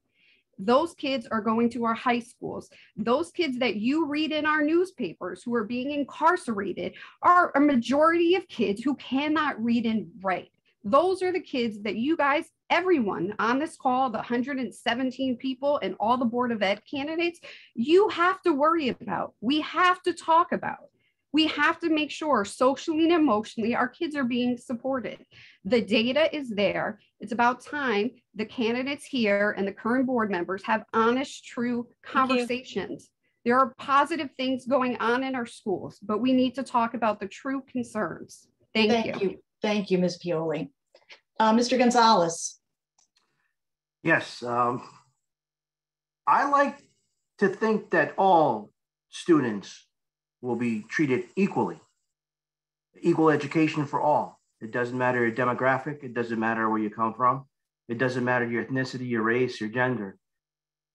They should all be treated equally, equal education. I wouldn't want my daughter to be, her education to be different than, say, well, she's, I can't say white because she's half white because her mother is white, but against another race or ethnicity group, who would that benefit? It wouldn't benefit her. I come with life experience. 20 years as a cop, I had to deal with a youth. The girl was 15 years old, spoke English well, no accent. I asked her to write a statement of what had happened. She wrote the statement in Spanish. I asked her, why is it in Spanish? Why don't you write it in English? She responded, I can't. I don't know how. Is that insane? That is insane. I asked her, when did you get here? Well, I've been here since kindergarten. And she could not write a statement, a simple statement of what happened in English. It was in Spanish. Who is that benefiting? That's not benefiting her. That's not benefiting the rest of the 44% of Hispanic kids that may be in the same boat as that girl. So equally, every group should be treated equally, educated equally. 30 seconds. Like I said, my daughter's last name is Gonzalez. I don't want her to be treated any different than any other over 16,000 kids because of her last name. Equal education for all. Thank you. Thank you, Mr. Gonzalez. Ms. Munchie South. So I'll start by saying what I think equity is not. So as I said in my introduction, I have 2 kids. They go to 2 different middle schools that are a couple of miles apart. Those 2 schools are vastly different in terms of culture, in terms of social emotional support, and in terms of academics. That is not equity. All of the kids in Stamford should have access to excellent schools. And it shouldn't matter if you got into a magnet school or you're going to your zone school. Now, when I think about educational equity and what that means, I think about this country, which has a deep and ugly history of racism, and acknowledging and actively disrupting the systems of oppression that are the foundation of many of our schools. We need to ensure that all kids have access to equitable opportunities. And that means that they all have excellent teachers who are eager to welcome them every day and who deeply believe that each of them can be successful. It means that all of our kids have access to buildings that are clean and safe. It means that our kids have access to culturally responsive curriculum in which they all see themselves reflective, and they're taught by teachers from diverse racial and ethnic backgrounds. It means that we're using restorative practices instead of overly suspending kids, because we know that suspending kids disengages them from school and just furthers the likelihood that they're going to drop out. And I think about equity in communication, that all families have access to the information they need and the languages that they need so that they can be successful. And I think about not just that one-way communication, I think about that feedback loop, that the families and community can be engaged, that they are listened to, they have opportunities to provide feedback, and that feedback is not just listened to, but that feedback is actually used as part of the data that drives decision-making. Thank you, Ms. Munchie South. Our 6th and final question goes to Mr. Lee. Wages and benefits, transportation, and out-of-district special education account for 90% of the Stamford Public Schools operating budget. This leaves only 10% of the budget for all other operating expenses, including building maintenance, utilities, classroom supplies, and other services.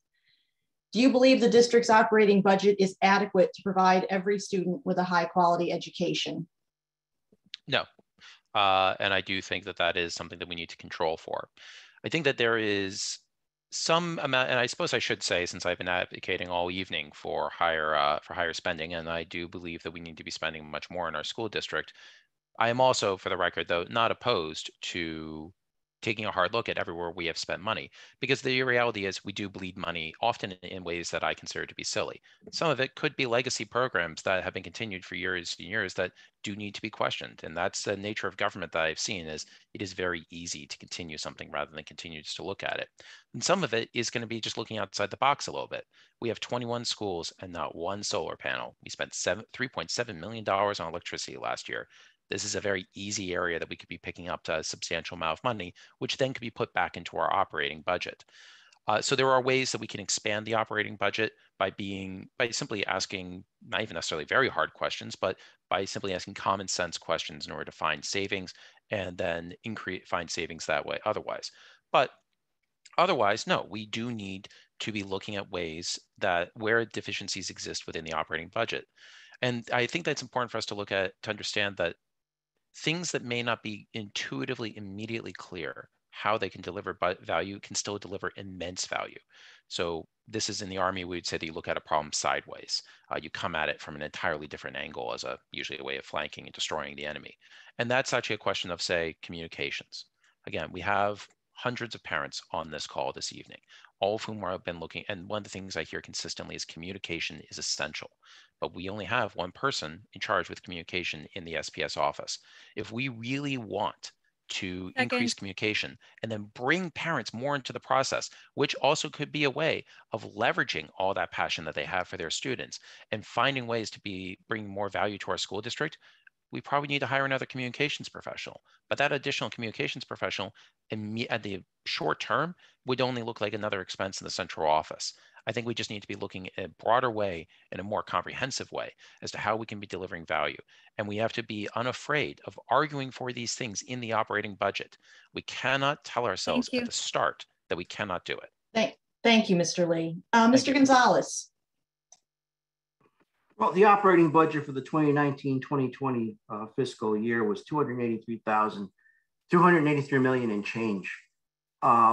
And that some of those expenses there has to be looked at see where some of the pork can be cut from and placed into better, where kids will benefit more, where structures will benefit more, structures meaning schools, and transportation. School buses, we're having a problem with school buses. It's incredible with the school bus transportation. At the same fiscal year, 95% of the school buses were on time. Now, sometimes you get these emails or phone calls that the buses are going to be late. Don't know why. They don't explain why. So that has to be addressed. Also with the budget, like I said, pork, there's a lot of pork that has to be cut, a lot of nonsense expenses, and a lot of redundancy, a lot of programs that are outdated, a lot of things that should be looked at, improved, and overseen, and see what works and what does not work. Sort of like an audit, a financial audit needs to be done for the operating budget to see where the money is going. I'm a finance guy, so money to me is like one of the most things that stick out. So that's one point. 30 seconds.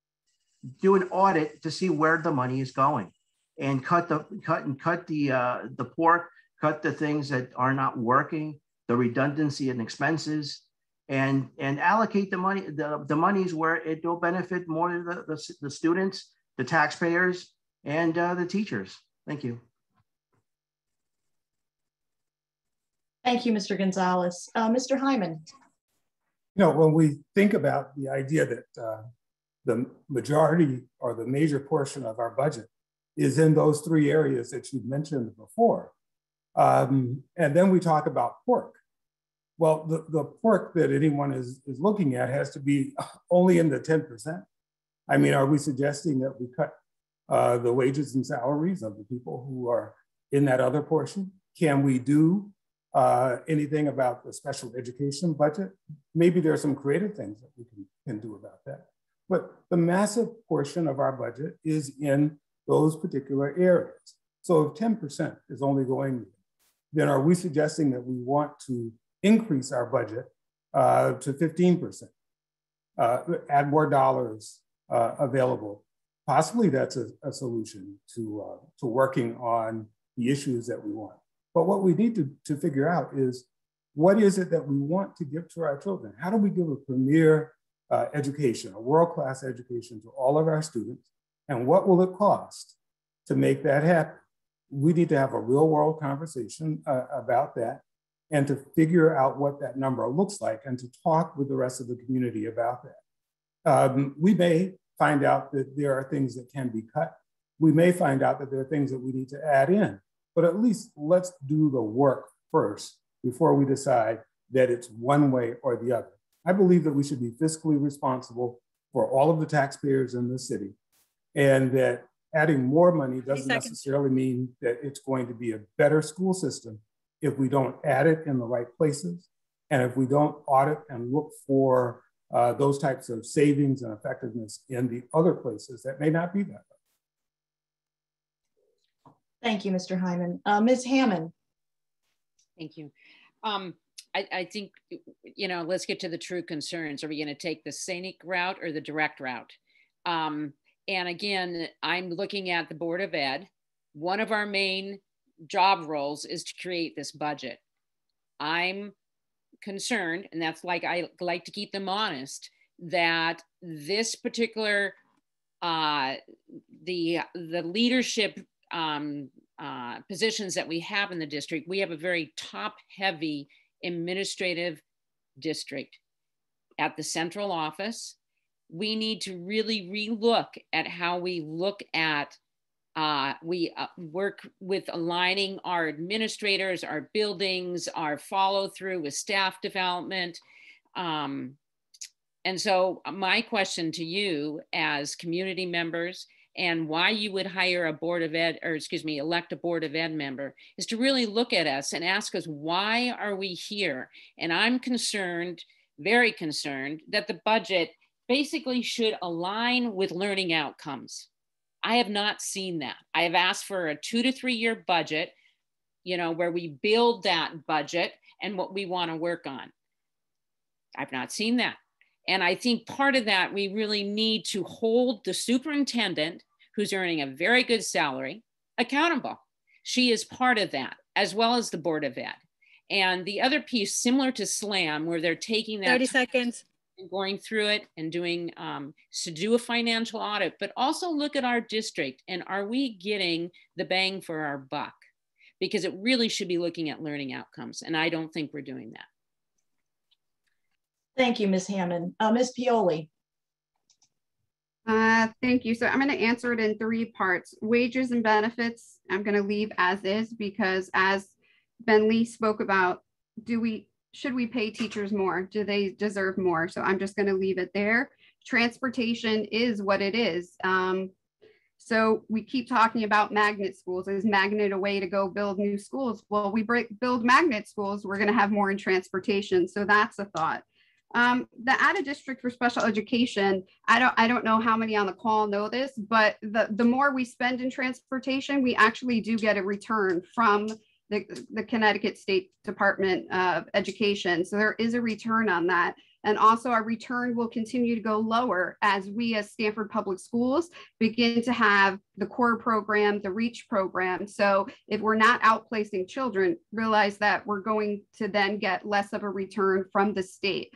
But I want to talk about, we're talking about operating, but why aren't we talking about the 42 million in the grants budget? So that's not the only budget we have. So I'm okay with those numbers because we have $42 million in grants. So if we're spending that money, I'm okay with the 10% staying there because we have money to support our students. And again, it comes back to making sure that the programs that we're supporting them with are working. And that's, again, if we're going to spend the money, then let's make sure, as Becky said, we're getting the bang for our buck. If we don't have kids that can't read, then let's get reading teachers. It's not rocket science. So I think that I'm okay with that operating budget. If it needed to go higher, I don't have a problem with it because we have $42 million in grants every year to use as supports for our students. So I think that's a very important thing to say. And we do have the money to support our students. We have to do a better job of actually making sure that the programs do support our kids. Thank you. Thank you, Ms. Pioli. Ms. Munchie South. So I'll start by saying that, there's not a world in which we can cut wages. Our teachers right now don't get paid enough, and we see that they are leaving, and maybe they're not all leaving to go to districts where they'll get paid more, but certainly some of them are. There's no district that thinks that they have enough money, ever. Districts that spend the most money don't always have the best results. And we can look at examples like Newark, New Jersey, where Mark Zuckerberg pumped the city full of money, and they have little to show for it now. So more money is not always going to be the solution. And we do have quite a bit of money coming in through ESSER funding right now. When we're spending that money, we need to have early on, before we even actually spend anything, we need to have a plan for how we're going to evaluate the effectiveness of the programs and the services and all those places that we're deciding to spend this money. We need to have not only the lagging indicators, which are often the state test scores that come out late, but also the leading indicators. So what's going to tell us early if the things that we're just choosing to spend money on, what's going to tell us if those initiatives are effective? How will we know? This could be another year, for example, that, hopefully we'll have a regular school year, but maybe we won't have state testing this year. How are we going to know if our students are successful? How are we evaluating all these initiatives that we're putting in this year and what we've used all this federal money on? How will we know 2 months from now, 3 months from now, and at the end of the school year, if those initiatives were effective and if they're worth investing in the future when that ESSER money is gone? Thank you. Thank you, Ms. Munchie South. Mr. Esses.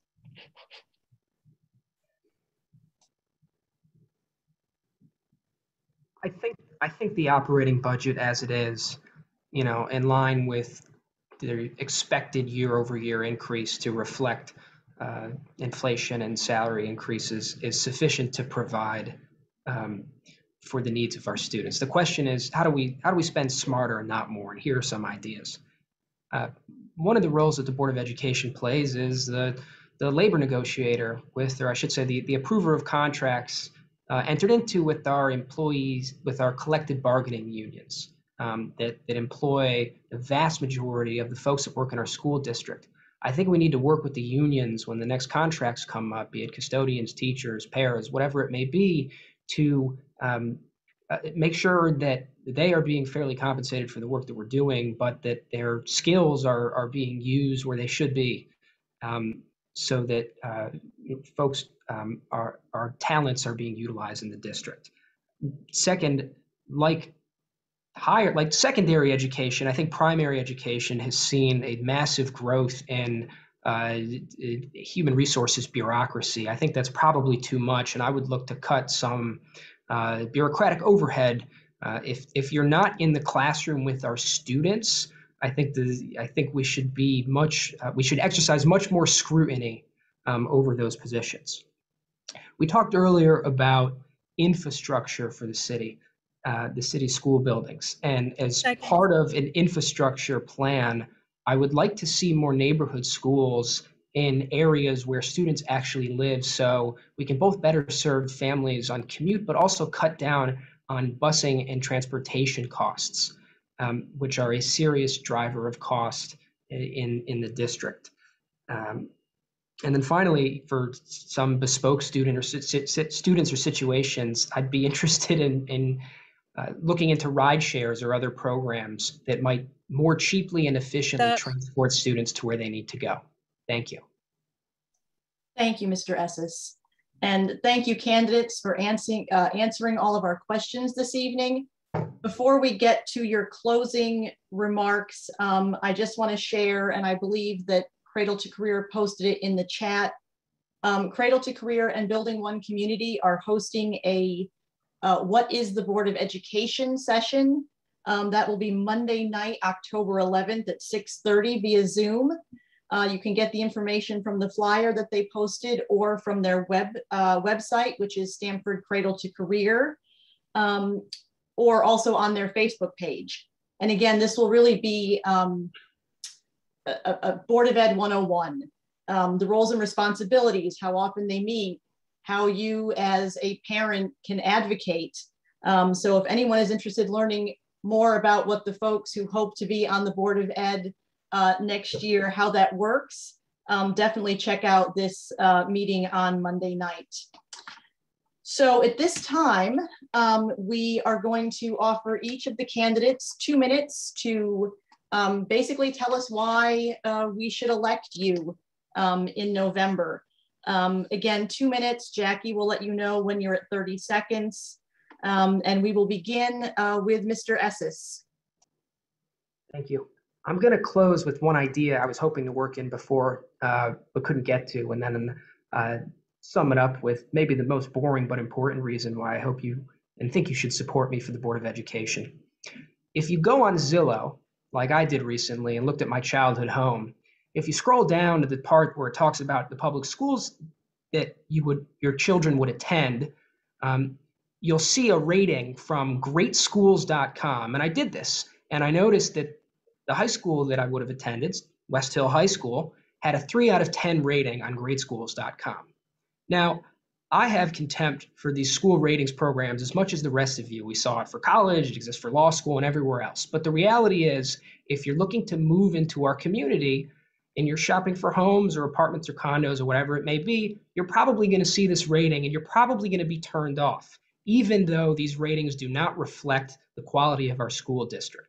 So I think something that the Board of Education needs to work with the superintendent on is drilling down in the metrics that these silly ratings programs use to evaluate our schools so we can improve them, because that will improve the perception of our school district quality and improve home prices and hopefully improve family engagement in our school district. Finally, I'll close with the most boring but important point. Our school board meetings presently are very dysfunctional. Folks have referred to that throughout the evening.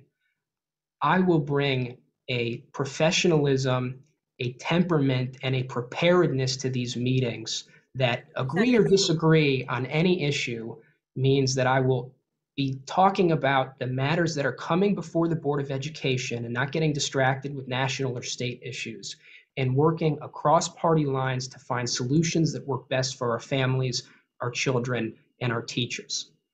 That is my solemn promise to each of you, and I hope that I will have your support. Thank you. Thank you, Mr. Esses. Next up, Ms. Pioli. Thank you. So I want to thank you again for having me tonight. And I hope that throughout the 3 years, whether people agreed with me or disagreed, they can see my passion and commitment to the students in Stanford. Again, my zip code where I live does not define the parents that I represent. I'm in our communities, I'm in our school. I've seen the good, the bad, the ugly. We have positive things going on, but I don't feel my work on the board is done. We need to have accountability, transparency, and again, honesty on this board. Politics need to leave at the board door when you walk in, and we need to start holding board members accountable. I know that a lot of comments have been made about the current board. It's easy to sit in a debate and talk about what you would do, but when you're in the seat, it's a different role. So again, I wish everybody the best of luck on their future, you know, on the board or not. And whether I win or lose, I'm not going anywhere. I was on the board before, and I'll be in the boardroom again, being an activist for our community, for the kids who don't have a voice, and making sure their parents' needs are met in our schools, because those are the children that count. Thank you. Thank you, Ms. Pioli. Ms. Hammond. Thank you. Again, I want to thank the organizations who sponsored this evening. It's been a delightful time to have, you know, healthy conversations and emotional conversations. And I guess at this point, I want to thank the community of Stanford. I've been allowed to serve for I've been the COVID board member, came on when COVID happened. And, you know, I've kept the board honest. I've had courageous conversations. I am probably their favorite rose with thorns. That's how I describe myself. And I love doing what I'm doing. And I'm here to help. And having those courageous conversations sometimes enters into debate. And we as board have not, you know, many of those members were here, and I often define it the 3 Ps, personality, policies, and progress. Have we made progress? Ask that. And I think that's for any of us who jump into that, that is the key. Are we going to make progress? And I guarantee I will continue to do that. The ones that have been really active, we have created a block of voters and have made a difference at times. But again, it's phone calls, it's working behind the scenes, and I'm willing to do it. And bottom line, it's about trust, and it's about also dealing with real issues and rolling up your sleeves and saying, I want to put my effort into it. So I look forward to seeing you at the polls and look forward to your vote. Thank you.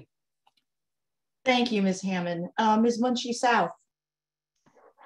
We're in our 3rd school year in a pandemic, and we need to move from being reactive and being caught off guard to being innovative and reimagining what school can look like. What does art class look like? How do we take field trips now?